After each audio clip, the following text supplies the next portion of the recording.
Arizona, Colorado, Indiana, Michigan, New Jersey, Tennessee, and Virginia. Listen up. WynnBET is now live in all these states, and the excitement of Wynn Las Vegas has finally landed in online sports betting and casino play. From boosted parlays to live in-game offs on every major sport, WynnBET gives you the tools to win. Sign up today for your risk-free $1,000 sports bet. Download the WynnBET app now or visit wynnbet.com to start winning. You're listening to the Huddle Up Podcast with Chad Jensen and Zack Kelberman. Join Broncos Country's deep divers at milehighhuddle.com and sound off. And now it's time to drop some knowledge.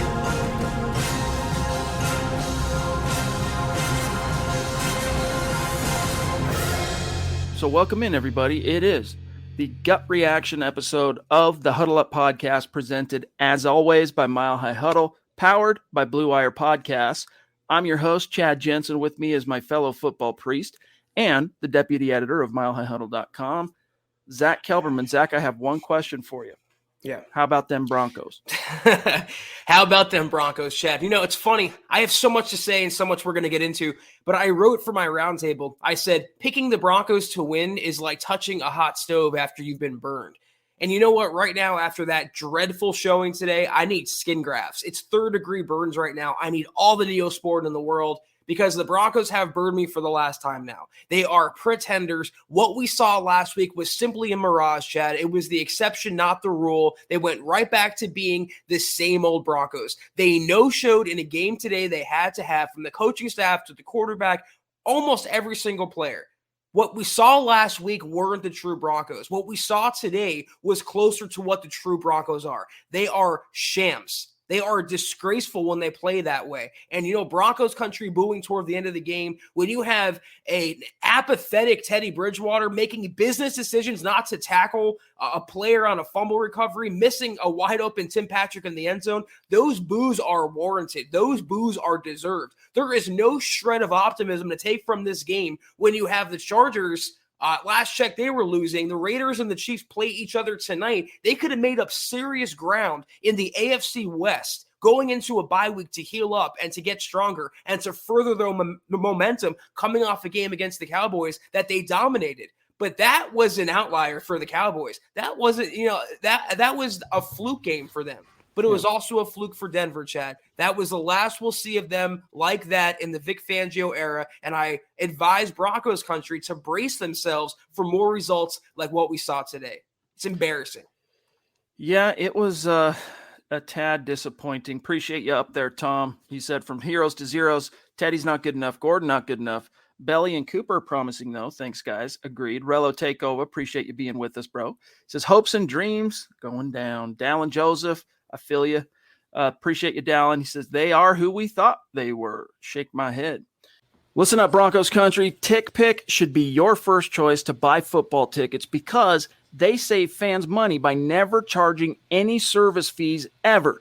TickPick is the exclusive ticketing partner for the Huddle Up Podcast and the Blue Wire Network. Denver Broncos football is finally back, and there's no need to exhaust yourself searching all over the internet to find Broncos tickets anymore, because TickPick, that's TickPick, is the original no-fee ticket site and the only one you'll ever need as your go-to for all NFL tickets. TickPick got rid of all those awful service fees that the other ticket sites charge, which lets them guarantee the best prices on all of their NFL tickets. Don't believe it? If you can find better prices for the same seats on another ticket site, TickPick will give you 110% of the difference in the purchase price. That's right, guys. When we were searching for tickets for the MHH meet and greet for week 3 at home, Broncos versus Jets, TickPick had us locked down. So visit tickpick.com/huddle today and use the promo code HUDDLE to save $10 on your first order of Broncos tickets. Yes, indeed. You know, when Teddy Bridgewater gets up to a microphone and speaks,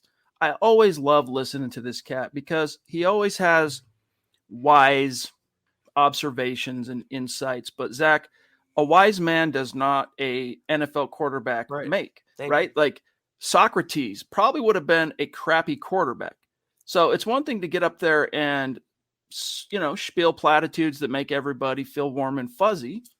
And I think that is a part of, it's a desired trait in a franchise quarterback.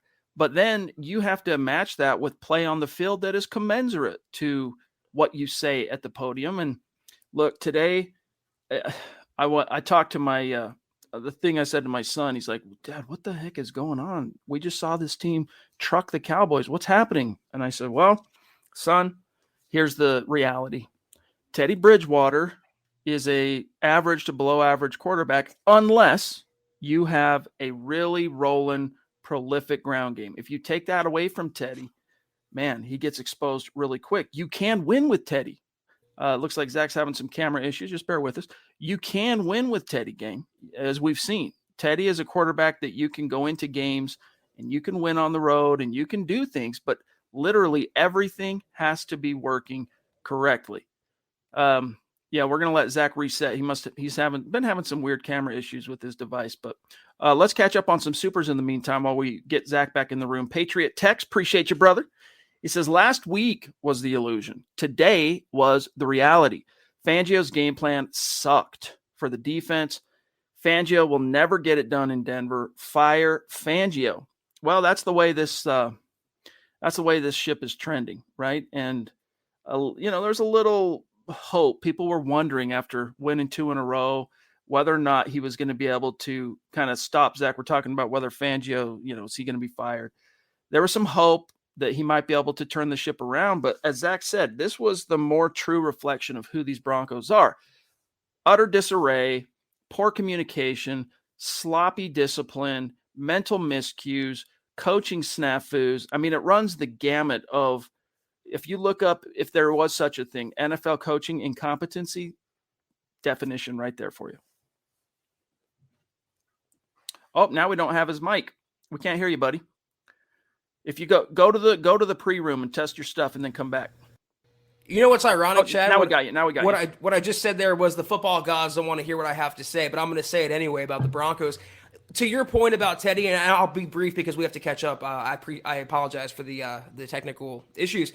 I don't want a quarterback that's going to go up there and serve me platitudes and say good things up there. I don't want a quarterback, I'll say it might be petty, that sits at home with no television, doesn't go on social media, reads in newspapers, lives in the 1970s. That's all well and good when you're winning and when you're 3-0 and when you have those fluff pieces come out. But when the, ball's on the table time, Chad, what does it do for Teddy Bridgewater? Nothing. What does it do for the Broncos? Nothing. He is showing himself to be a journeyman quarterback. And I'll say this too.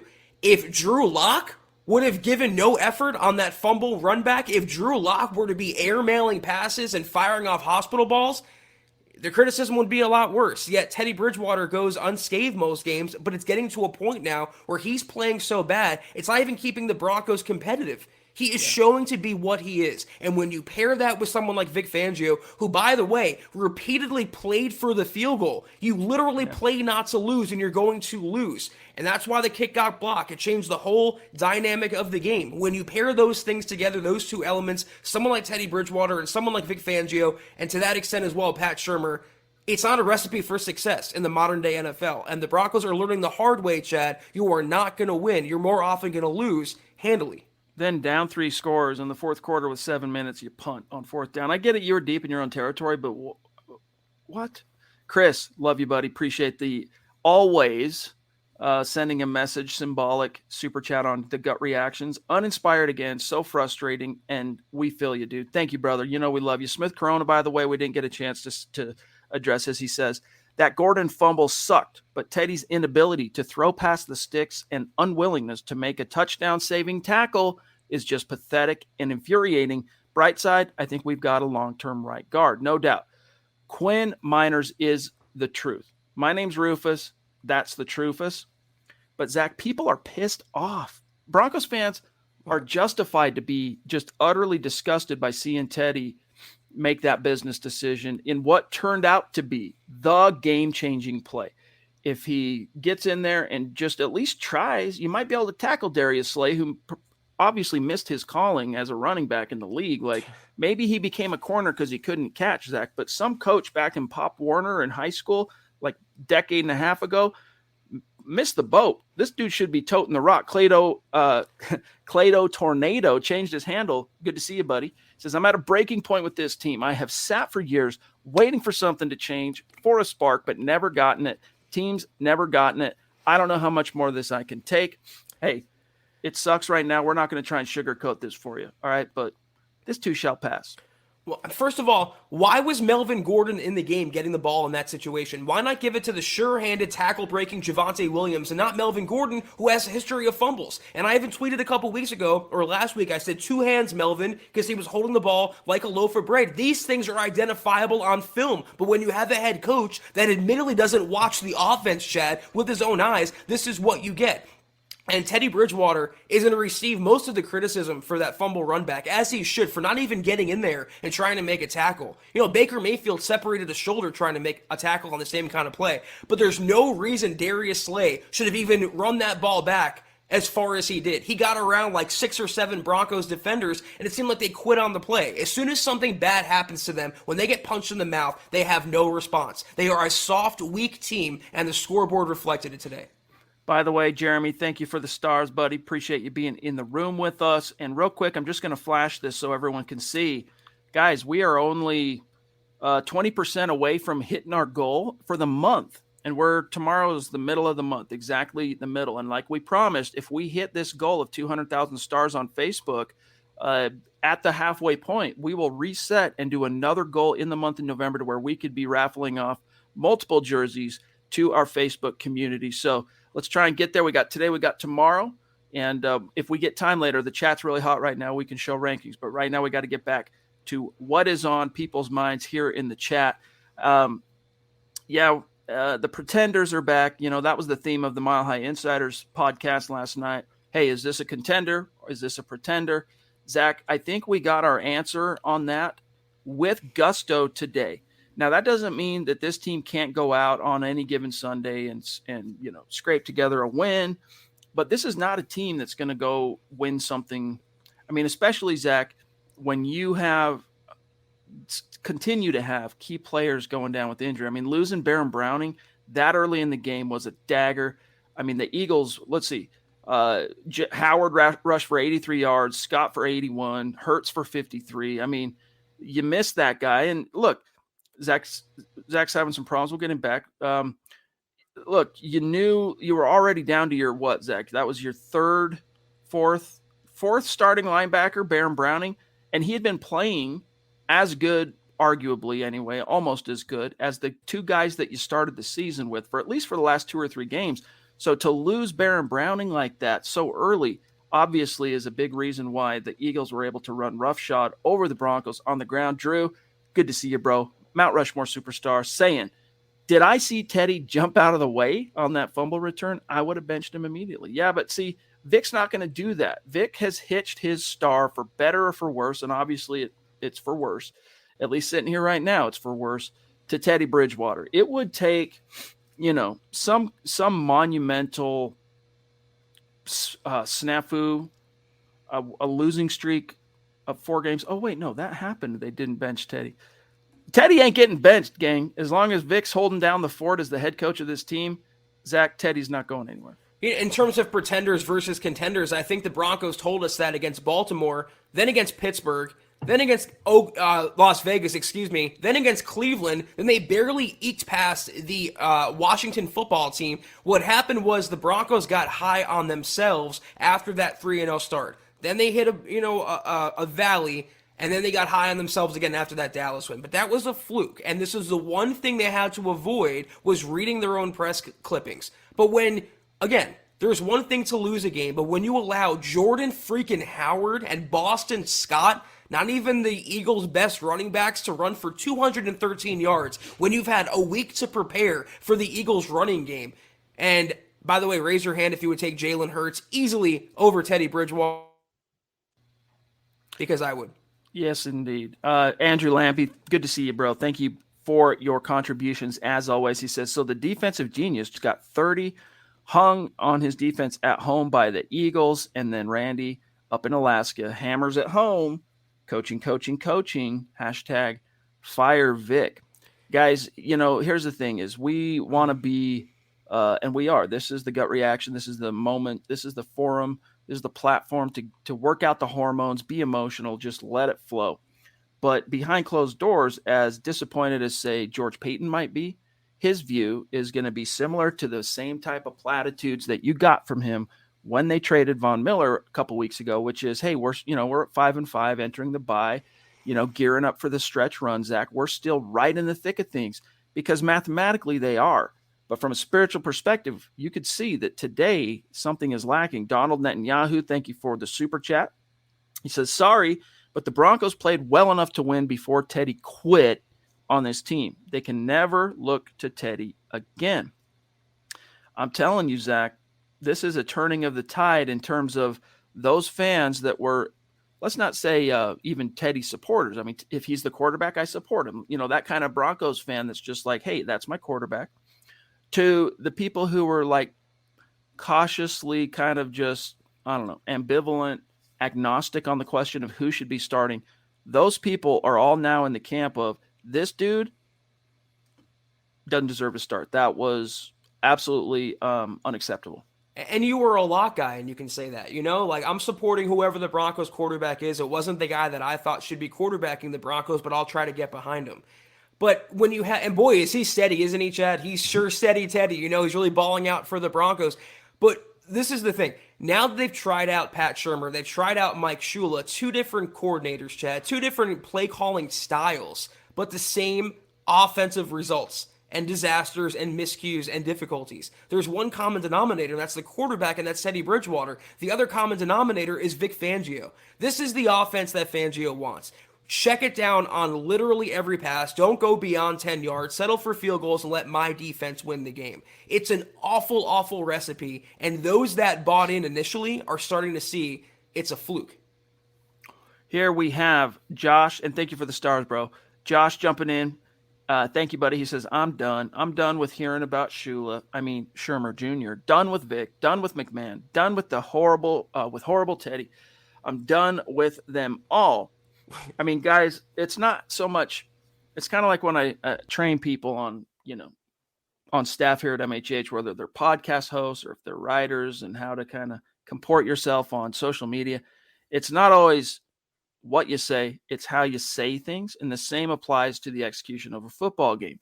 If you win, it's not always, the most important thing is, did you win? Did you lose? Don't get me wrong. But in situations like today, this wasn't just one of those hard fought, grinded out battles that they just came up short in the clutch. This was how they won was a complete and utter slop fest. I mean, that one series, Zach, I forget exactly where in the game because there was just so much chaos happening for the Denver Broncos. But that one drive, Zach, where how many penalties did they have inside the 30-yard line when they're trying to punch it in? I mean, just ridiculous. I mean, even look at Teddy. You want to talk about sloppy? It's garbage time. He's rolling out. He's got Tim Patrick breaking open basically in the middle of the end zone. He sells it 5 yards over his head. 5 yards over his head. Guys, if this was Drew Lock, if you saw Drew Lock do today what Teddy did, from the way he played to the fumble and not going after the guy, there would be dudes out for blood. And I'm going to be curious to see, because obviously it feels like the chat is out for blood relative to Teddy, but I'm curious to see from other people, colleagues in the media in and around Denver, what kind of tonality people are going to have covering this situation after seeing that performance. And then Naj jumps in, Zach, and I'll serve it back to you. He says, bros, it's particularly disheartening how poorly they play at home. Again, not necessarily that you lose. That sucks. How did you lose? You're saying what kind of loss was this? This was a Vic Fangio-led loss. This is the same thing we've seen in all too recent years with Vic Fangio at the controls. And you can blame quarterbacking, but the coaching always comes up short. The fact that Fangio went right back to doing this, no matter the situation, folding his arms, having no energy, Chad, not pumping his fist, not getting the team riled up, that falls on him. That falls on the preparation. He was dealt, I guess, a decently tough hand with the loss of Pat Shurmur, but they come out flat, uninspired, and the Eagles played like the Broncos played against the Cowboys last week. And to your point about the penalties, Chad, whenever they have one, when one thing goes wrong, when they hit one pothole, all the wheels fall off. I mean, that's not a properly well-coached team. And now we see led by a quarterback like Teddy Bridgewater, who is giving up. I mean, he's literally doing this. He's been concussed. He's dealt with lower body injuries. They're losing now. He's getting criticism. I think this is not what I signed up for. I'm going to go back to being a backup quarterback. We did not even, though, get into Tom McMahon as one of the last questions put that there. Another week, another special teams blunder. I wonder how compromising the photos are of Vic Fangio that Tom McMahon has. I truly wonder that. Big Earn, it's good to see you, buddy. He says they don't deserve their names on their uniforms. People are pissed off, man. People are very much disgusted on the topic of, and thanks for being with us on Twitch, Maradonita. One play action today. I didn't chart the game, so I can't save if that maybe that's true. But I'll tell you from an overall perspective, Teddy did not push the ball. He struggles to throw beyond the sticks. Even that very lackluster color commentary guy, I don't know who was that today, Zach. Who was the color guy for CBS? That dude was putting me to sleep. But either way, it doesn't matter. Neither here nor there. Let's grab Larry real quick. Appreciate you, Larry. Man, that was horrible. I thought we really were going to come and play. Whole coaching staff needs to go, and Teddy needs to be benched. But that color guy, real quick, Zach, as he opined, look, they threw it. It was Greg Gumbel. Was it Greg Gumbel? Yeah. That was the play-by-play. Who's the color guy? Oh, Adam Archuleta, I think. Yeah, he was. Anyway, as they opined, they late in the game, garbage time, throws it deep down the sideline, draws a penalty to Cortland Sutton, and they said, "Look, that's something needs to happen a couple, 2-3 times a game, no matter what, just so the defense gets put on its heels a little bit." Little things like that unfortunately speak to kind of, again, a lack of presence of mind, a lack of I know what I'm doing here type of competency. They don't have any competency, Chad, and they showed that by throwing short. It wasn't even of the sticks. It was they cut the field in quarters for themselves. If it's 3rd and 8, they check it down for 2 yards. If it's 3rd and 20, they check it down for 2 yards. It's the same kind of play calling with the same kind of quarterbacking. I'm with you. I didn't really notice or track the play action, but I did notice that Teddy Bridgewater was in shotgun on almost every dropback. Would have been nice to see him under center with the threat of the running game, but that's asking too much of this coaching staff and of this quarterback, apparently. It just was another lackluster showing by Teddy. I think you made a good observation a few weeks ago. He hasn't been right since that brain injury, that concussion, but his play has fallen off a cliff. And if you watch the games, take the blinders off, take the garbage time stats away, and look at his passes, it's a far cry from 3-0. And even during those times, there were flaws to be had in Teddy's game. He is showing why the Carolina Panthers, of all teams, replaced him with Sam Darnold. Think about that. Yes, indeed. I'm just pulling something up real quick here. Spencer, thank you for the super chat. Thank you for the stars as well, Jeremy. And then we got here an extremely generous super chat from Coach Chris. Thank you, bro. You know that means a lot to us. Helps keep the lights on. That's the truth. Thank you very much, buddy. Another one, 2 back-to-back. Wow. Thank you, Coach Chris. He says, I'm tired of this yo-yo team. This loss was horrible. Teddy should be benched for that effort or lack thereof. Coaching, horrible on both sides. We get a sack, down by 10, and you'd think we were in the Super Bowl. Look at the scoreboard, dummy. Yeah. Chris, I'd be curious what you coach.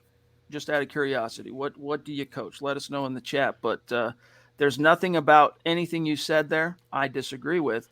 Teddy Bridgewater is going to be in for an uncomfortable meeting in team. When they go through the film on this together, that play, it's going to be hard to live that one down, Zach.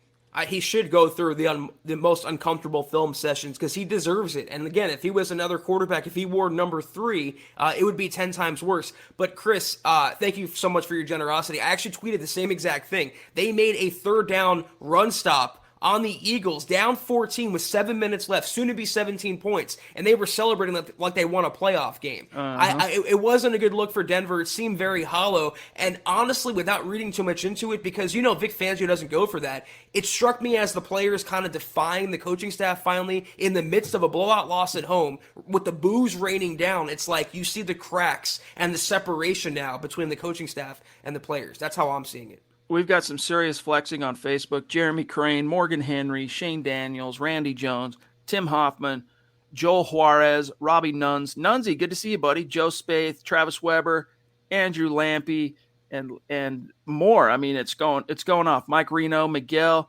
Elliott Shawn, Jeffrey Hilger, Alan Malama, and Wyatt Horning. Appreciate each and every one of you. Thank you. Swag Nation jumping in. He says, I'm not watching another game until Drew's put in. Tired of Teddy toilet water. Shake my head. What a joke. Ain't no way you keep playing this dude. You know, here's the problem. Vic Fangio doesn't see it that way. Vic Fangio, he doesn't see it that way. And even George Payton, the week that, you know, he made himself available and did a little presser after the Vaughn trade, you know, when he was asked, hey, at what point? Now, remember, when that happened, it was coming off an ugly win over Washington. It was a win, but it was an ugly one, which was preceded by 4 straight losses. So the question to George Payton of, hey, at what point, or is there a point that you might consider making a quarterback change? He emphatically said, hey, Teddy's our quarterback, period, end of story. So it's going to take a mountainous plummet in order to see a true change or an injury. And I don't, knock on wood, I don't wish injury on anybody. Travis Weber, good to see you, bro. They followed Shermer's script and still bombed, no matter who's calling the plays. But what's the common denominator here, Zach? Teddy Bridgewater. Broncos fans will probably not like it or accept it. This is a Jekyll and Hyde team, and until we get some stability with an owner and a coaching staff that knows what they're doing, it's going to be the same product no matter who's on the field. Yeah, I mean, I don't know about maybe I sleep too much on how important having an owner is. I mean, I focus more on the people that are actually affecting the product on the field, and that's the GM, that's the coaching staff, and the players themselves. Dennis Woods, what's good, bro? Oh, that's weird. I just getting a feedback. Where's that coming from? Weird. Not me. Okay, I'll figure out how to fix that here in a second. Dennis Wood says, no reason not to try lock now. It can't get worse. You know, let me throw this at you real quick, Zach. If you were going to make a change, like if you had been mulling it over at any point during this season, like maybe during the 4-game losing streak, you're not going to get a better chance than now to actually make that change because you got the bye. What I was going to say to the previous thing about Teddy was Vic Fangio is going to take this quarterback decision to his football grave, if not his actual grave. He will never admit when he's wrong about anything, about plays, about games, about coaching, staff, assistants. The last thing he'll admit that he was wrong about was Teddy Bridgewater over Drew Lock. But he's seeing that it wasn't the payoff like he envisioned, and he took a playoff caliber roster and made it into a middling 500 club that gets blown out at home by a 3-win Eagles team, now 4-win Eagles team. Entering week 10, Chad, I'm prepared for a lot of things. I did not have Vic Fangio gets outcoached by Nick Sirianni on my bingo card. I didn't think it would happen today. I'm disappointed, but I'm not surprised. That's the sad thing. Jacoy, newer name, so welcome. Thank you. Connect on Twitter. We'll keep the conversation going outside of these streams, and we like to tag our superstars. Keep in touch after each and every stream. Thank you. I'm sure this team, says Jacoy, will find some way to disappoint me next Sunday, even with it being a bye. Yeah, that's just how people are feeling right now. Hez Buster, what's good? He says, I hope Locke is back and healthy next week, so just so I can be disappointed when he doesn't start. After the preseason Locke had, he could be so good in this offense. But see, here's the thing. I think if at any point Vic Fangio was pondering, maybe I need a change, I need a spark, that performance in the second half against Baltimore where Locke did not play well in relief of Teddy when he got concussed, but at the same time received absolutely zero help from his supporting cast. Vic thinks about it, and then he recalls that game, and he goes, I'm going to stay the course. Because what Vic remembers is that stunning victory over Dallas. What Vic remembers is, figuring out a way to beat Washington and the 3-0 start. He doesn't want to think about the Drew Lock thing because he truly believes this is a guy who errs on the side of the higher floor than that of the higher ceiling. And I'm with you. Like, after that preseason that he had where he did show some steps, the one game that he started, right? That's what everyone was making the most, that's what the coaches and everyone around the team that we were hearing from bona fide insiders. It comes down to how they perform in their respective starts. Locke played like a baller. Teddy played very well too, but not that explosive chunk, like, whoa, what did I just see? This sit up in your seat type thing. But again, Vic Fangio has a very conservative mindset. He's got a very, he's a guy that is, if you say, what are you governed by, hope of gain or fear of loss? As you saw, you talked about Zach playing not to lose. He's a guy governed by fear of loss more so than hope of gain. But if you want to contend with the big boys in this league, you got to be someone unafraid of playing for hope of gain. Swing for the fences. The thing about Locke, there's a theory out there that, and it's obvious that Vic Fangio, I mean, he can't even hide it. He's definitely soured on Drew, both as a player, it seems as a person as well, with his birthday comment where he literally did not care that he had a birthday and Teddy Bridgewater did. But there's a theory that the incident last year that led to the Broncos having no quarterbacks against the Saints, the whole CV incident that Locke was a part of, if Fangio turned on him for that, I think any chance of him seeing time this year was him ending right back up on that list. And I think there's a non-zero part of Vic Fangio that literally directly blames Drew Lock for Pat Shurmur being out for today's game. I truly think that. I think he detests him that much, at least as a football player. So you're not going to see, I'll hold firm to this going forward. And like what Chad said, unless Teddy gets injured, and I'm not hoping that happens, even though he's been injured multiple times already this year, you're not going to see Drew Lock. You'd sooner see Brett Rippon or the new quarterback Etling before you'd see Drew Lock. Plum Bob says, and thank you, he says, I love these Broncos, but they make it very hard sometimes. It's what you call a abusive relationship that fans have right now. Like, that's how they feel with the Broncos. Bronco Broad, thank you very much. Appreciate you. Vic's disdain for Locke is biting him in the ass. I'm so over Teddy 2 yards. That's a good one. I like that one. That's my favorite riff off of Teddy Two Gloves so far. Teddy 2 yards. At least Locke would make it interesting. Here we have the Duchess. Top rope, as she is wont to do. Love you, Michaela. Good to see you. She says, frustrating when we need 5 yards. Teddy throws short. Can't take any more of Teddy and Fangio, but MHH for life. Hey, whatever happens, Zach, we're going to get through it together. If this team continues to torpedo its 2021 season, hey, we're going to be here to see who gets hired to replace Vic. We're going to be here to see what the quarterback solution is for next year. Like, I hate to even be talking about this as a subject sitting here in the middle of November, but this too shall pass. It's a never-ending thing, living and covering and rooting for the Denver Broncos. There's always going to be something to keep us coming back for more. That's why we're the nerds that are on this show talking into a microphone about an ugly, brutal, disgusting loss by the Broncos, and why you're in here with us. We're all cut from the same cloth. You mentioned the relationship with the Broncos. I think it's beyond abusive now. It's a Stockholm Syndrome situation, Chad, with the Broncos. We're held captive, yet we can't get away. We love it. We love the pain of the weekly Broncos performance. But, Michaela, thank you so much. You are seriously amazing every single day. We can't thank you enough. I know it seems like a lot right now, but if you want to look at it one way, the draft is around the corner, and every Broncos loss, I'm not rooting for that to happen, but if you want to look at it that way, every Broncos loss is actually, maybe you can spin it as a positive thing for the future, but regardless, there's still some season left. Let's just see what happens. But we can only focus on today's game, and today's game was a crap show. I don't blame them for getting booed. I feel bad for Broncos country. You guys deserve so much better. Adam Neptune, what's going on, Adam? He says, every time this team gives us something to be optimistic about, they give a double dose of crap. Teddy loses the team's respect. If he is not benched, the coaches will lose the team soon, if not already.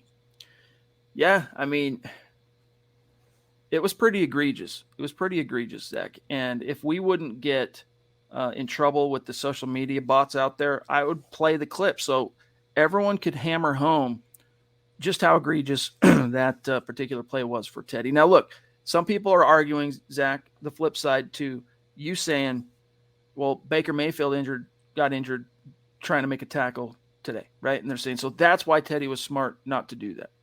No, dude, it's the game of football. Are you a football player? Do you lay it out on the line for your team when the chips are down or not? Teddy showed today that he told you what the answer is, and he says the right things. And look, it's probably just a momentary lapse, but I think it actually speaks to more of a meta takeaway on really Teddy's place with this team. First of all, again, he's not the only one that did not tackle Darius Slay on his way to the end zone. There were multiple chances. But I have to agree with what Vic Lombardi tweeted. He brought up the same point. He said, play football. You're in a game. It's a do or die situation. Get in there. He literally matadored his way out of Slay's, path there. And you can't do that. You're the quarterback. And if we're even talking about this, if you even think Teddy Bridgewater quit on that play, then Vic Fangio already lost the team. If you lost Teddy Bridgewater, you have lost the rest of the locker room. He is the only glue holding Vic Fangio, Pat Shurmur, Tom McMahon together. He was the guy that George Paton sought and traded for, gave Vic Fangio with his job on the line, coaching for his future in Denver, and he's letting him down right now. So if you think Teddy Bridgewater has checked out, that means his teammates checked out probably long ago.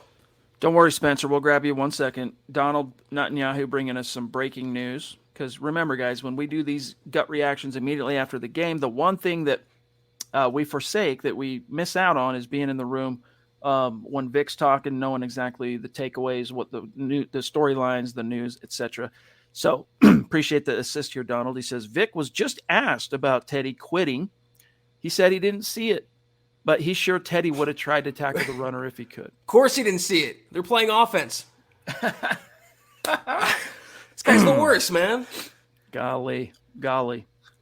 Willful blindness. I mean, it's like a Walter White type of fugue state where you're pretending not to be there, right? Spencer, what's going on? Appreciate you. Thanks for your patience, buddy. Obviously, a quarterback and an O-line are in need in the draft, but we need some serious playmakers in the front seven. Injuries have hit hard, but still, go Broncos. Yeah. I mean, if this team could just figure out a way to get out of the crosshairs of the injury bug, man, who knows what would be possible. But again, today, your guy with the green dot on his helmet calling the plays defensively, or your defensive signal caller. Baron Browning goes down early within the first two series. He's done for the day. That was just, that's just the way this season has gone. And yeah, the Broncos need edge help. Vaughn's gone. You can't count on Bradley Chubb. Malik Reed, he's a solid effort guy. Jonathan Cooper might be able to be something for you, but there's just not something you can count on. You're in between a rock and a hard spot, Zach, because on one hand, your top priority, if you truly, and it seems that they truly believe this, have moved off the notion or possibility that Drew Lock could be your future, Teddy's showing you he sure as hell ain't it, then your top priority as soon as you make that coaching hire is quarterback, period, end of story, but you also need edge rusher. Talk to guys like Eric Trickle. Talk to guys like Nick Kendall, our draft experts here at MHH. This is a very deep edge class. So this is a team, Zach, depending on if they have to trade picks to move up or if they trade picks to get an Aaron Rodgers or something like that, this is a class where the Broncos could get a formidable edge guy in round 2. I can't get over Vic Fangio now lying up on the podium, Chad. By the time Teddy Bridgewater quit on that play, it was like 10 seconds into the making. So you're going to tell me in a huge game-changing play like that, Vic Fangio's not watching by that point, at least for Teddy Bridgewater to whiff on the tackle? Dude, let's put a call out, guys. Go get a screen grab if you have this thing recorded or you got the highlights, and give us a screen grab. If you can see Vic Fangio, I'm going to give you his position. This is what he does while the play. Right, it's like a linebacker. He's got his legs kicked out. He's got his hands on his knees. He's watching like this. If you see Vic in the frame of that shot where Teddy just makes the business decision, send it to MHH. Let's meme that bad boy. Make sure we can make it plain to everyone. Vic, he knew what he saw, Zach. I mean, either he's lying or he's telling the truth, and that's just as bad because it means you weren't watching. What else were you doing? Why aren't you watching what's happening? I can't stand this guy. I really can't. I feel like we're taking crazy pills here. Coach Chris again, thank you, bro. I'm buying this super chat for Zach to really speak his mind. We are who we thought they were. Unreal. He's spitting some Denny Green wisdom here, Zach. It's true. I mean, there's an old adage, you are what your record says you are. Well, the Broncos are nothing more than a 500 team. And you can argue they're lucky to be that. They opened up against an extremely soft spate of games in those 3 opponents, and they've gone downhill pretty much since then. And everyone got gassed up off that Dallas win when at least Chad and I were on here warning you right after. listen, they have to prove themselves still. This was 1 week. This was a really bad game for the Cowboys, the worst game they'll play all season. The Broncos played well, but let's see them duplicate that before we crown them. They didn't do that. They went right back to being the Broncos that lost to an interim special teams coordinator named Rich Bisaccia. Then the next week lost to a quarterback named Case Keenum. This is who Vic Fangio is with the Broncos. These are his teams, and nothing is going to change. Nothing. Can't count on it. You can't count on anything Vic is doing as a head coach except the instability, up and down, hot one game, cold the next. Like, that's the only thing, you can predict is the unpredictable. And that's the problem here, Zach, is, look, coaches stand up there. Coach Chris probably knows this if he really is a coach, that one of the things that you try and just grind into people's heads when you're coaching them is consistency is key. And when you as a coach cannot provide a consistent product on the field and you're in your third year as the head coach, again, I ask myself, what in the Sam Hill was the logic? You make the big PR move for John Elway to step down as GM. Someone's got to pay, right? 5 years of not making the playoffs after hoisting the Lombardi. Someone's got to finally pay. All right, cool. John steps down. You hire a new GM. But what was the logic of keeping Vic, who won, 7 games as a first-year head coach, 4 of which came in the final 5 thanks to Drew Lock and the way the team responded to Drew. Imagine that. Year 2, what'd they win last? 5-11, if I'm not mistaken, right? Weren't they 5-11 last year? Pretty sure, or was it 6-10? Either way, it was 6-10. Either way, all right. 13 wins out of 32. What logic, what frame of mind possessed Joe Ellis and John Elway to, hey George, thanks for taking this interview. By the way, if you accept the job, we're going to ask that you retain Vic Fangio. Why, Morgan? How can we bottle up Zeke and friends, but let Scott and Howard look like Pro Bowl running backs in our own house? I'm saying. I mean, part of that is because you caught Zeke and friends again at their worst point of the entire season. They rebounded in a big way today, trouncing Atlanta. But the Broncos tend to have this proclivity to playing down to their competition. Take away the 3 games they played to open the year. When they play a team like the Case Keenum-led Browns, they lose that game. When they play a team like the Raiders without John Gruden and all that going on, they lose that game. When they play the Eagles team with a first-year head coach who's drawing a lot of criticism on his own, a rocky second-year quarterback, and an Eagles offense, Chad, that was without their best running back, but you allow their backups to go off for 213 yards. That's who Vic Fangio is, and that's who they'll always be under Vic Fangio. You know what the irony is? Last week, and then we're going to grab Troy here. Last week, only one MHH staffer picked the right winner, and that was Kenneth Booker. Picked the Broncos, not in the fashion that they did. That was his qualifier, but he did pick the Broncos. This week, only one MHHer staffer picked the Eagles. Scott Kennedy. Scott Kennedy, you were right. Shout out to Scott. Troy, what's good, brother? That was a rough one. Peace and love from Philly, man. MHHUN. I was hoping you'd get bragging rights, dog. We were talking about this. We were really hoping you were going to get bragging rights, but they crapped the bed. Patrick D. Well, they are who we thought they were. Robbie Nunzi. Good to see you, Robbie. Thank you for the stars. Sick and tired of being sick and tired. The entire staff needs to go. We are so far away from what Pat Bowlen would tolerate. We need some military-grade binoculars. It's a damn joke. We need to go all out for a young offensive mind, hell, any offensive mind, and rebuild our Broncos culture. Well said, Robbie. Well said, my friend. And yes, you got to believe, and this is what, Pat Bowlen would not be accepting this, right? That's the thing that I probably sleep on is, Pat Bowlen, he had a champion's heart, and we saw that come out in the wash many, many times. But any owner, when there's a boss, when the buck stops at the very top and this belongs to me, like at the end of the day, this is my company, this is my organization, I own this thing. People have accountability. They look over their shoulder. It informs, Zach, their effort, their execution, their work ethic, the whole 9 yards. And that is what you're missing. Not to say that there aren't people who make decisions in the organization at the 10,000 foot level, like Joe Ellis and John Elway and all that. But guys, it's like the fact that there's no one that could fire those guys, and they're not owners, I think is really part of what is symptomatic here. Scotty J, thank you, buddy. What is it about Fangio's defense against mobile quarterbacks? I just think they can't execute those game plans. Like, it's the edges. And again, you lost one of your starting linebackers for most of the games.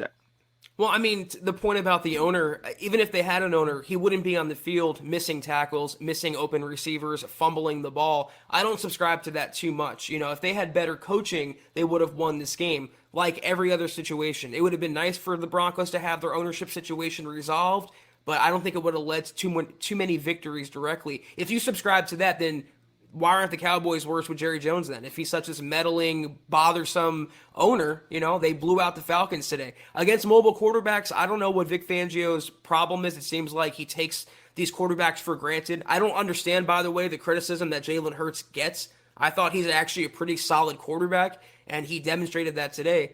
Vic Fangio, another letdown performance, didn't have him up for the game, didn't have a good game plan. That's asymptomatic of the recent Broncos. By the way, Christian, appreciate you, bro. You said, like I said at my TV all day, unfrickin' real.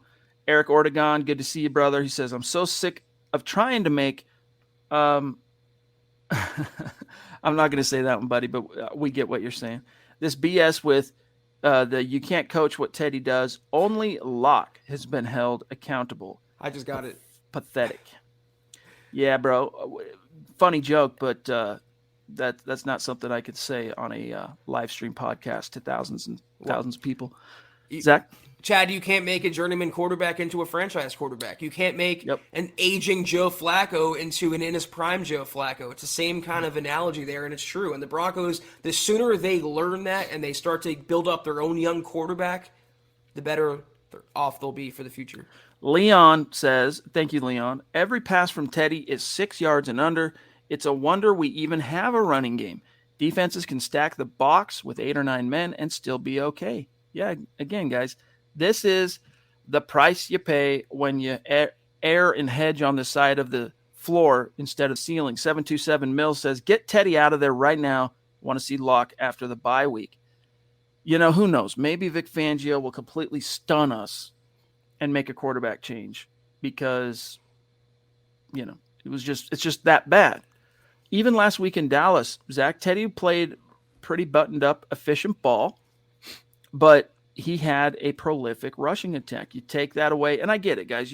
The devil's advocate to what my argument here is, Chad, pick the quarterback. You take the running game away, of course they're not going to be as good. No kidding. But for Teddy in particular, when those things are taken from him, he is not of the caliber where he can rise above, right? He can't put a team on his back and carry. And maybe Drew can't either, all right? Maybe he can't. But let's think back to Vic Fangio's signature wins. Let's start with year one. Going into Houston and decimating the eventual AFC South champions. Who was the tip of the spear in that game? It wasn't the rushing attack. Heck, it wasn't even the defense. It was Drew Lock, who became the first quarterback ever to go on the road in his first career start and throw for 300-plus yards and 3 tutties. All right, second signature win. What would it be, Zach? We can talk about the Dallas game. It is a signature win, but is there one in between maybe last year? The comeback against the Chargers? Carolina, Houston. Drew Lock, 284 touchdowns. You see the theme I'm going through here? He's shown that despite his flaws and despite his, young quarterback still growing, he has the upside to put a team on his back. He just hasn't been able to show that he can do that consistently. We don't see that from Teddy. Faded Wolf. Still would rather see Locke out there. I'm tired of seeing the same 3 to 5 yard passes. It's horrible. No worries about a splash play. No explosiveness. In fact, their biggest play today, Zach, was a short little underthrow that Alberto squoze through 2 guys and took it for 60-plus yards. That's how Teddy makes his money. Well, let me just say that having Teddy Bridgewater in the lineup gives Vic Fangio plausible deniability. If you switch to Drew Lock, it's going to further cast light on the decision he made in the first place. But if you stick it out there with Teddy Bridgewater, he can sit back and say, listen, I'm giving him all the opportunity. I'm sticking by him. And whatever Teddy does, he's digging the grave on his own. That's the type of coach and type of person that Vic Fangio has shown himself to be. And I'll say it again, he'll take this decision to his football grave. The last thing he'll do is admit he was wrong and put Drew Lock in there.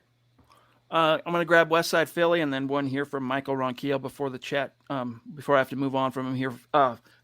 Westside Philly. Appreciate you, bro. 3rd and 20, 21-yard line, 5-yard check down. Teddy, 2 yards. Michael, good to see you, bro. I'm going to flash you and then put you off because it's so many words. He says, good evening, Chad, Zach, MHH, gut reaction. Coaching staff was back to its old self with bad coaching and players giving up on plays and not showing what they did against the Cowboys. Then they come back home to the Mile High Stadium, play like trash against the Eagles. Changes need to come now and start over. Start over at quarterback. If you can make a change with a realistic chance of it working somewhat, make it. You can make a change at quarterback. This is the downside, Zach, to what we were saying at the time when they made the call to go with Teddy is you can always turn to Teddy. This is a key moment. Like, let's say they had gone with Drew Lock to open, right, the season, and this is just replace Teddy's performance this season with Drew. This is a moment where it's like, hey, Drew, we gave it the old college try in year 3. We're going to the backup. You did your best, but we're moving on. You can do that and get by. But with Drew, it's much harder to do it the other way around for multiple reasons, and you don't know what it cost you in terms of what it did to him between the years. Joe Spaeth, how do you go 3 and out during garbage time? Down 3 scores in the 4th. It is the easiest time to pick up yards. And then you punt. I mean, look, I get it. You're down 3 scores, Zach. 7 minutes left. 4th down. You're definitely inside your own 30. But what's the logic behind punting it there when are you trying to win the game? Because there's no way possible if you punt the ball there with 3 scores separating the gap here. There's no way possible. Like, you just completely gave up on what small chance you had to maybe bridge the gap. But it's so surprising too because situational coaching has always been Fangio's strong suit, So it's the fact that he's letting us down there is truly surprising. If you want change, though, among the coaching staff, this is a really interesting comment, Chad, because we haven't seen the pressers yet. We haven't seen the quotes after the game. And apparently what James is saying here, I don't know what Draymond Jones said, but did he talk about Vic Fangio's game plan? Did he mention the Baltimore game? The cracks in that level of veneer among the Broncos and the players, that's what I was talking about earlier, the coaches and the players. When they celebrate a meaningless 3rd down stop and they react that way, when Teddy Bridgewater gives up on a game-changing play, that's a signal that there's not a connection between the Broncos coaching staff and their players. And I think this loss is going to widen that, especially if Draymond Jones outwardly and publicly criticized that. Same guy, by the way, who asked about the quarterback competition earlier this offseason. Bro, here's what he said per Kliss. Draymond Jones on trouble stopping the run. Quote, combination of us not executing and coaching. Hey, coaches like Fangio, they love throwing players under the bus. Now it's time the player throws, the coaching game plan under the bus. I first of all, thank you, Draymond, for saying what we're all thinking, and maybe that'll get some change going. It'll force George Payton's arm a little more. And it's surprising because what I was going to say, Draymond's the same guy who was asked about the quarterback competition over the summer, I believe it was, and he goes, I don't give a bleep. Yeah, right. So for him to come out and be that on the nose about the problems plaguing the Broncos, it just goes to show you that he's the mouthpiece for the locker room. What he's saying is what the rest of his teammates are thinking and feeling. Yeah, he's done. Fangio, he's done. When it's coming out in the wash like that. Chris, thank you, brother. He says, love you guys, but please stop saying this too shall pass. It's been 6 years and it isn't passing. I know when you're in the middle of it, dude, it feels like it's never going to end. All right. But if you don't harbor somewhere, Chris, the hope or expectation, even if it's a small seed that things will change, that things will get better, then you're not leaving room to actually see that change come. So does it suck right now? Yeah, bro, it does. And when you're in it, it hurts, man. And it's disgusting and you hate the way it feels, but it will pass. Does that make what happened today acceptable? In no way, shape, or form. It's Kayaka. like a 6-year kidney stone. Let me just say that. You know what's funny? There's a little inside baseball for you. Right before we went live tonight, Zach, what did you say to me? About optimism? yeah. Something to the effect of, hey, Chad, dude, just word of advice. Villagers are going to be out for blood. I'd maybe, pump the brakes on optimism tonight. I just looking out for you guys. Kayaka, love you, bro. He says, no love, atrocious defensive scheme, or no heart, sorry. No heart, atrocious defensive scheme, poor tackling. Yeah, dude. And then you have Draymond Jones literally pointing to the coaching. Yo, dude, like, guys, that is a headline. Zach, that's something, in fact, we need to write up as soon as this freaking podcast is done. Mike Reno, appreciate the stars, brother. He says, I'm beyond words with the coaching staff and Teddy holding the ball too long. Not hating, but changes need to be made if we expect to win. Exactly. At what point do you say, no, we're going to continue staying the course. We're not making any changes. This isn't working. Like, you have to eventually tweak things if you have any hope of getting a season that you got 10 games under your belt now on track. I don't think it's hyperbole to say that these comments being made now publicly by one of his prized defensive players, this could be the beginning of the end of Vic Fangio. And it might not be right now or over the bye week, but it's shaping up like a virtual certainty, a guarantee he will be fired on Black Monday. And at this point, it's well-deserved. It is a headline, Chad, but it's also something that has to be said because you felt it brewing right underneath the surface for multiple weeks now. We've talked about it before, the Broncos quitting. I think they quit against Cleveland. That was a clear give-up moment, but nothing was really said. He was able to keep it under the lid, and especially so after the Dallas game. But now the lid is boiling over, tensions are rising, and the bad blood is seeping out. What's crazy is Vic Fangio earlier this week on the subject of Jalen Hurts completely genuflected and kissed the ring and said, I think Philly's got their guy. And then you don't call a defense that respects the threat he poses. I mean, I don't know. Dennis Wood says, don't tell me we're still in it at 5-5. No chance. I feel you, brother. Wyatt, thank you for the stars. Did we get this one, by the way? What is it from Scotty J? What is it about Fangio's D and mobile quarterbacks? Yeah, I don't know, man.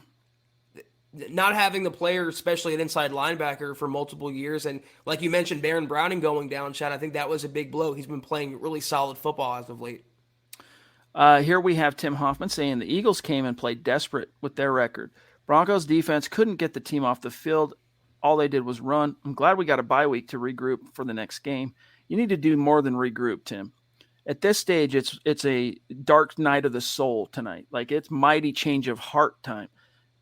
Because this is too much. And it'd be one thing, Zach, if this was the only game this year in which you saw that kind of ugly slop fest, eyes cast to the dirt, no heart type of performance, but it's a pattern.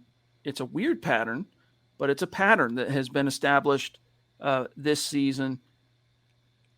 Yep. All right, that was me. Let me scroll down here. Oh, wow, Owen. Geez, that's a flex, my friend. Wow. He says, been listening to you guys for a while, but the first time watching live. About the Broncos, they say they couldn't open up the playbook with Locke, but what about Teddy not being able to pass beyond the sticks? Touche. Owen, thank you so much, dude. That's a first-time super chat from a budding superstar. Welcome. Stick around, Owen. Appreciate it. Hey, maybe you got a schedule where you can't make it in the live shows, but it's not hard to plan for it. Just FYI. We're live 7 days a week, 6 o'clock Mountain, 8 p.m. Eastern. Thank you so much, buddy. Connect with us on Twitter. Thank you so much, Owen. And, it's past a joke now. Either they don't want Teddy to throw beyond 10 yards or he's physically incapable of throwing beyond 10, 20 yards or so, Chad. I've never seen an offense in all my years watching football take less chances down the field than the 2021 Denver Broncos. It's pathetic. All right, listen up. We're at 56 minutes, and we got fish to fry as far as getting some news up on the game. So I'm going to rapid fire some supers, okay? We might not be able to flash everybody, but we're going to make sure we get to everybody, starting with Bryce Mindset. Appreciate you, brother. Great to see you. He says, a true leader does not put himself before the team. Well said. Zyka Bowden says, and good to see you, Zyka, this is exactly why a virtual tie should always go to the homegrown player. That is what you get from a mediocre quarterback that doesn't even care. Ed Keating, well said, dude. The tie should go to the guy that you invested in. The tie should go to the guy that you have sacrificed for. Word. Ed Keating, good to see you, brother. He says, Vic and Teddy have no heart. I'm done. No more wins coming, in my opinion. Time for lock.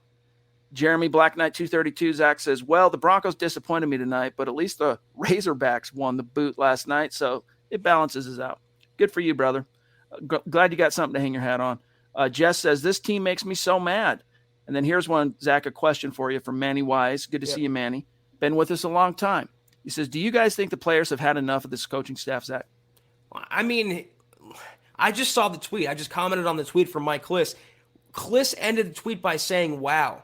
When Mike Kliss is even intimating that in itself is something to bear in mind. So I think the players are beyond annoyed. They're beyond frustrated when you have Teddy olaying and matadoring out of the way from a game-changing fumble, and he didn't give any effort. When the quarterback like Teddy Bridgewater quits on a play, what does that say about the rest of the team? It means they are checked out on Vic Fangio. And honestly, how could you blame them? The damage control, Zach, has begun on what Draymond said. Real quick. So this is from Kliss, all right? So in the team meeting aftermath immediately following the game, here's Kliss. Quote, I was just told that what Draymond said, combination of us not executing and coaching. I was just told this is what Fangio told the team in the post-game meeting. Problem was lack of execution and coaching. So it would suggest Draymond was repeating what Fangio told him and the team rather than finger pointing. Do you buy this in any way, shape, or form, Zach? Hashtag damage control. Yeah, I think it's Kliss being Kliss, and he's kind of making me eat my own words there a little bit. But Draymond might have been parroting what he heard in the locker room, but even so, that's inside the locker room talk. I mean, you're admitting that the coaches and the players failed at home in a pretty crucial scenario. I think that is damage control. He's walking that back a little bit, but the damage has been done, and everything lives forever on social media. And honestly, we didn't need Draymond Jones to say what he said. We all knew that. Some of us have been saying that for quite a while now, but if you want Fangio gone, you want players like Draymond speaking out and letting those inside secrets out. It's a plausible way to control the damage, all right? Because people can go, yeah, if that's what he just heard. And, you know, the other aspect to it, Zach, is Draymond has never been a guy that really thinks very much at the podium in terms of, like, he's said some pretty just dumb, cringy stuff at times. But I'm telling you right now, even if that's what Vic Fangio said, for Draymond Jones to stand up there at the podium, it's a Freudian slip of some sort that speaks to a larger macro issue. And I think Kliss being the one to immediately jump on and try walking it back tells you something, gang. He got told straight up because it's damage control. And Eddie, by the way, love you, bro. Eddie says, came to see the game from Austin. By the way, got your message earlier, bro. Sorry, when the games are going, dude, we are so slammed.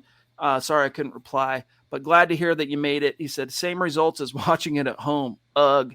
Phoenix Kukini says, and thank you, going to be hard to want to watch or care the rest of the season without change. Zero fire. Play lock from here on out and see what you've got. This crap show ain't working. And then Coach Chris with another super chat, Zach, saying, as a coach, you never want the fans to dictate how you coach. But come on, man. You have the NFL leading running back in terms of getting the tough yards, and you have Gordon run the ball, a touchdown called back, no discipline. On that subject, guys, I don't want to hear that Javonte Williams leads the league in the most stuffs. All right, the running back, meaning that he's the running back who gets stuffed, has the most stuffs, where the defense stuffs him for no gain or a loss. What I want to draw your attention to is the other statistic in which he leads the NFL, which is the most forced tackles, most missed tackles forced, in the NFL. That's what you hang your hat on, is the fact that, hey, this is a guy that makes dudes miss more than any back in the league. Give him the rock. Zach, here's Sam, and it's a question. What if I told you there was never a Broncos QB competition? Yo, I just got red pilled. I feel like I'm Neo, and Sam J is Morpheus. I see the meme flashing in front of my eyes right now. In terms of Javonte, though, he has to make yards on his own when you have the offensive line with Dalton Reisner surrendering pressure like he breathes, when you have Cameron Fleming starting at right tackle and Calvin Anderson at left tackle, Chad. I feel bad for Javonte. I wish he had better blocking up front. Who knows what can do? Who knows what he can do if he's given the rock on 4th and 1 in a do-or-die scenario? Back on the quarterback competition, this is a months-old topic now, but I'm tending to agree. There was never a true competition. Every time Vic Fangio said even Steven, he was absolutely lying through his teeth, Chad. And what his actions and his words about Drew Lock since then have proven that. He made a impulsive, emotional move to go with Teddy Bridgewater instead of looking at the facts and the long-term outlook of the franchise, because he doesn't care about that. It doesn't affect him. He only cares about this season and Vic Fangio. That's all. It was a self-serving move. Zyka, what's good, bro? Again, thank you. Number 2 for tonight. He says, Fangio is a manipulative egomaniac and has destroyed what the last few years was invested to be because of it, just to lie to us all and offer excuses. Yes, indeed, bro. Najee again, thank you, buddy. To me, this was Teddy's worst game. He absolutely gave up on that tackle, and it was particularly disappointing because they were still within one score. That was the game changer. That was the pivot point, the turning point. Fangio credits himself in wins, but takes no responsibility in losses. Well said, brother. Well said. That speaks to the, lack of accountability. He just blames other coaches for player safety while exhibiting none of his own. He's also a hypocrite on top of being a bad coach. Mark, good to see you, brother. The God King weighing in to say, what's up, my guys? We suck. That's it. Good night. Appreciate it, Mark. Keep your chin up, big dog. Westside Philly says, Philly fans will bring this up for years into the future. Trust me. I know. Yeah. They should. It was a Who beat can down blame at them? home. The Broncos fans are going to bring up the Cowboys win, or beating the Cowboys. Why wouldn't the Eagles? They deserve that because their team played a lot better than the Broncos.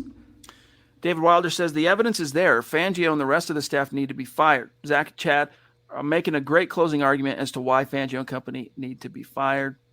Hey, man, we just report, it is what it is. Do you have eyes to see? Coach Chris, Zach, with another one. We got to rapid fire because we got to go. Thank you, Chris. With our running backs, you have to spread the defense to get them really going. 3 and 4 yard dump passes just gets the defense to play shallow and stack the box.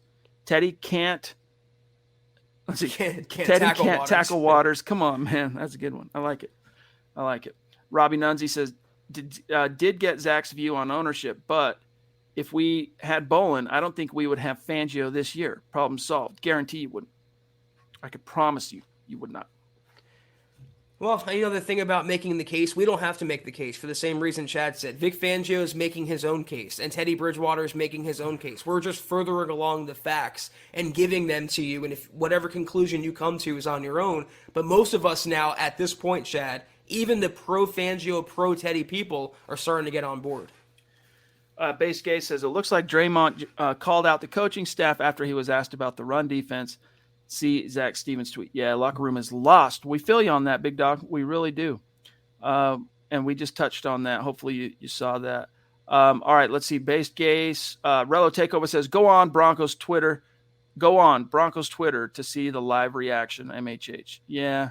The problem is when we're streaming and we have thousands of people listening and then thousands of people that are going to be listening after the fact as podcasts uploaded, we don't really have time to split our what we're trying to listen to what they say and then also carry a conversation, because we can't necessarily, well, I guess we could start showing this stuff. Hey, Scott, we could start actually live streaming some of these things because that's not protected. Brian Van Vorst, I have seen kickers and punters give more effort than Teddy on that fumble return. And then to come back the next drive, miss a wide open touchdown by 20. I'm surprised he could throw it that far. Yes, indeed. Yes, indeed. Howie says, this team has no frickin' heart when the frickin' chips are down. Teddy looked like frickin' Cam in Super Bowl 50. How do you guys feel about the heart of this frickin' team? Are they done or just done with this frickin' coaching staff? Zach? How did we freaking get here, Chad? That's what I'm asking myself. We're talking about a quarterback that can't throw beyond 10 yards and we're laughing about it. Really, how did we get here? Is 2015 or February of 2016 that far off from now? I don't know, Howie. I wish I had an answer for you. I do think there's no heart of the team. They're an unbeating heart at this point, and they've died, I think, long ago. They are deceased for the season. Just a reminder, though, friendly plug, if you want your coaching shirt, huddleuppod.com right now. Yes, indeed. Corey H., appreciate you, bro. He says, I am a benefit of the doubt kind of person, but the Teddy not tackling was beyond me. A fumble you can't have and a non-tackle on the same play, absolutely horrible. Yes, it was. Josh, again, thank you, Josh. If the Raiders, Lions, Browns, Jets, etc. can deal with the rough times over the years, so can we. It truly will pass. Broncos for life. Appreciate you guys. Hey, it's not about optimism, threads of optimism to explain away what we're seeing. It's just realizing that change is going to come. And when that change comes, all we can hope is that it'll be positive. Dave, what's up, brother? Glad I had to work. Ugh, I just can't. And with that, guys, we got to dip on out of here. Thanks to each and every one of you for joining us. Zach, if you want to do the rundown, I'll just grab how we finished on Facebook and give everyone their props. You know what the messed up thing is, Chad? We can't use work as an excuse because we were working while watching the Broncos and we were still subjected to that. It's like having your eyelids surgically removed. Like I was watching Hellboy last night with my kids, and the bad guy in the first one, he was like addicted to surgery or something, and had his eyelids removed. That's what it's like. As I'm watching, 7-0 Kansas City coming up over Vegas. But that was the Huddle Up podcast. This was the gut reaction pod after the Broncos lost to the Philadelphia Eagles, which probably, I think at this point, kind of puts a major dent in their playoff hopes. But if follow us, you'll buy it right now, Robbie. We appreciate you. HuddleUpPod.com, coaching shirt. I think it's never been more appropriate than it is right now. But go to Twitter, follow us at HuddleUpPod. You can follow the main account for all your Broncos news. We're going to have a fresh batch of dispatches coming your way in the hours following this loss at Mile High Huddle. You can follow Chad on Twitter at Chad and Jensen. You can follow myself at Kelberman NFL. Go to huddleuppod.com and get yourself a coaching shirt. Get yourself a football pre-shirt. Get yourself anything that you see fit, all right there at huddleuppod.com. Go to facebook.com/Mile High Huddle. Hit that big blue button. We had a great episode of KK Kelberman's Corner earlier today. We have Broncos Book Club and Trickle Zone each and every week. $5 a month. I promise you guys it's worth it. We appreciate you. Also, facebook.com/Mile High Huddle Pod. Like that page. And if you haven't, go to Apple Podcasts and leave your football priest a 5-star review for a chance to win some swag each and every month. But please, if anything, do these 3 things to take a few seconds. Subscribe, like, and share this video and every video you see on the MHH channel. It helps us grow and reach more Broncos. Sad, depressed Broncos fans just like you. Well said. All right, guys, shout out to these Facebook supporters. Appreciate each and every one of you. Jeremy Crane, Robbie Nuns, Randy Jones up in Alaska, Morgan Henry, Tim Hoffman, Mike Reno, Joel Juarez, Travis Weber, Joe Spaeth, Randy Ankar, Miguel Santisteban. I think I got close there. Santisteban, Elliot Shawn, Wyatt Horning, Howie Frickin' Day, David Wilder, love the profile pic, Big Dog, Thomas Murray, Isaac Dabaja, George Fox, Alan Malama, Jay Helms, and that's it on Facebook. Love you guys. Keep your chin up. We'll see. We'll be waiting on bated breath to see if the Broncos have the intestinal fortitude to make the necessary changes during the bye. Time will tell. Let's just not get our hopes up, but we'll wait and see, Zach. We got a dip though. While you keep your chins up, if you do dabble, have yourselves a cold adult beverage. You guys have earned it after witnessing that horrible performance today. We'll be back tomorrow night for the aftermath episode of the Huddle Up Pod. Take care, and as always, go Broncos. You've been listening to the Huddle Up Podcast. Join Broncos Country's deep divers at milehighhuddle.com to keep the conversation going.